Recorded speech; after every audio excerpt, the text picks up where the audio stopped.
मदीने मुनव्वरा में कुछ ऐसे लोग रहा करते थे कि इन्हें इस बात का पता ही ना चलता कि इनकी मदद हो कहाँ से रही है और इन्हें ज़रूरियात ज़िंदगी का सामान कौन फराहम कर रहा है, ये पता ही ना चलता। पता कब चला? जब मेरे आका सैयद इमाम ज़ैनुल आबिदीन रज़ियल्लाहु ताला अन्हु जब इंतकाल फरमा गए, अब उनके घर में वो सामान ज़िंदगी आना बंद हो गया।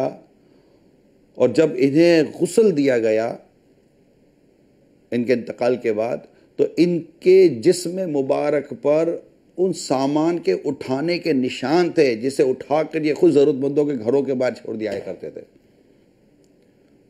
और इनके इंतकाल के बाद पता चला कि ये तो हज़रत क्या करते थे। ऐसा दिल गुर्दा झगड़ा है हमारा, हम किसी की मदद करें और पता ही ना चले कि हम उसकी मदद कर रहे हैं।